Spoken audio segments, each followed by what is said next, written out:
Good morning. I'm Mrs. Parent from Beardsley Library, and we read a great story about an emu this morning. Here's a picture of an emu. We read a funny story about an emu in a zoo and all the things that he thought he could be instead of an emu. And so today we're going to make a emu craft. I already started and made one using paper that I cut out for his feathers, but we're going to do a different one right now so I can give you a couple different options. So here's our little Edward the emu, and all I did was cut out a half circle, some long rectangles. I made a nice long neck with a head at the top and drew an eye for him. But I want to put some more feathers on him. I also use different color brown for the feathers, which you can use anything that you want, any colors that you want, but I'm going to glue a few more feathers on him right now. You're also going to need a glue stick if you do it this way, your scissors, your pencil, and a marker. And for the next one, I think I'm going to use some tacky glue. It's just like Elmer's glue or school glue. You can use something like that. And I thought for the feathers we do something fun, and I have some scraps of crumpled up brown paper that I'm just going to use for his feathers in the next one. We'll see how that comes out. And you also maybe need a little scrap of white so you can do his eye, and then a big piece of brown paper for his body. All right, let's get started. We'll angle this down so you can see better what I'm working on here. There we go. So here's our little guy that we already made, so you can make him like this with a half circle. So if you need something to trace, it's kind of nice if you have something like a bowl that you could use to trace even a whole circle and then cut it in half. And if you can't use scissors, make sure you ask an adult that's around you to help you with that, to help you with cutting, and then you can do all of gluing everything on together. So if you used a bowl and put it on halfway on your paper, or if you used did a whole circle, then you can make two emus, just like the emu in the story had a friend.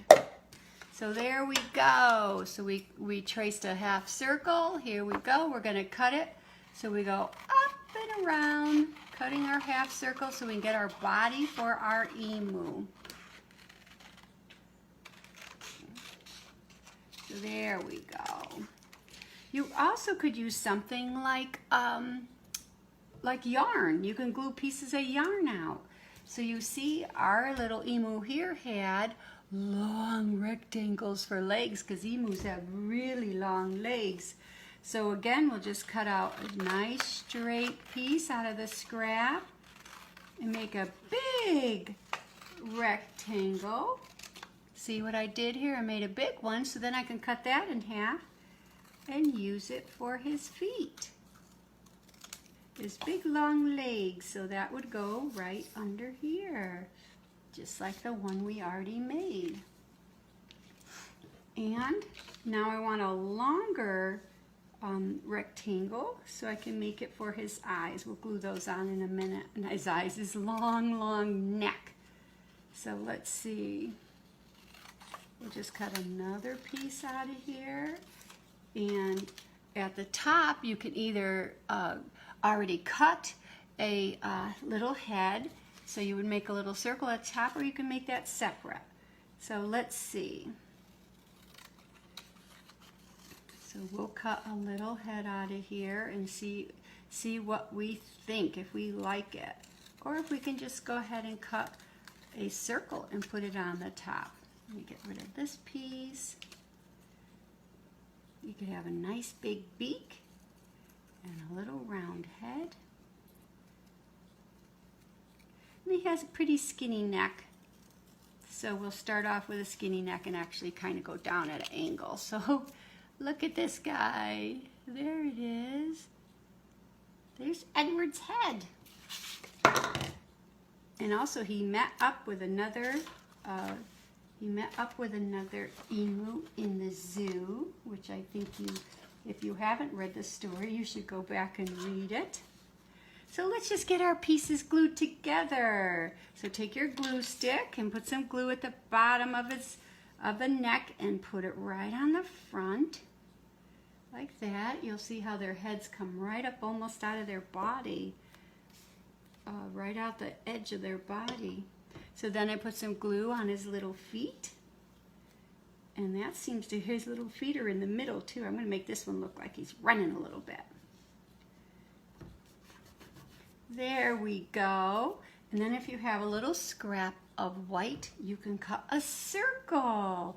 Cut a circle. We like cutting circles. We cut a lot of circles. We cut a little circle for his eye. Emus have very, very large eyes, just like ostriches. They have very large eyes and long, long eyelashes. So here we cut a circle for his eye. We're going to put some glue on it and put it right on his head. It may look big for his head, but emus have very big eyes. that looks really big for his head, but it'll be cute. Oops. All right. So then you can draw the circle in the middle. Let me see if I can get this down a little more to make the inside of his eye so he can see us. There we go. And we can put long eyelashes on and maybe a smile on his beak. Because these emus in the story are pretty happy. Look at him. There we go. So here's our emu body. So what will be fun is, I thought, trying to use this crinkled up paper. Sometimes you can find it in packing, or you can get it at a craft store, or you can just use the regular one that we use, just regular cutting long strips, just like I did with this guy. And again, we could always use yarn. You can use any color yarn. Your emu could be any fun color you want using your imagination. So see, we'll put some glue all over this body. Like that. There we go. All around the edge. And then we'll take our pieces and crumple them up and put them on here. He's gonna look funny. Here we go. And pat them down. We like to do that. That helps all of our pieces to stick together, doesn't it? And the glue will dry clear, so you won't see it in the background. Oh, this is a nice feathery emu. There we go. Look at that. So you don't have to worry about the background because that will dry clear. But look at our emu with all of his feathers and his nice little smile. And if you want, also you'll notice the emu has a tail feathers that stick down a little further. So you could take your other, if you did it this way with the little pieces that you cut, straight pieces out of, straight narrow pieces out of all different color brown. If you had that, or the same color brown, you could add some more tail feathers here. So put some glue on the back side. We will put some longer pieces on here. All different colors, just like his little tail comes down right there. And that way we could put a little bit more glue on. Make some contrasting colors of brown. So there we go. There's our little emu tail is sticking down a little more. So here's Edward. We had a fun time making this craft today, and maybe this can be Edwina. So see if you have a chance to watch the video also of our story time today, and had a great time making these emus with you, and I hope to see you again next week. You take care and have a great week. Bye-bye.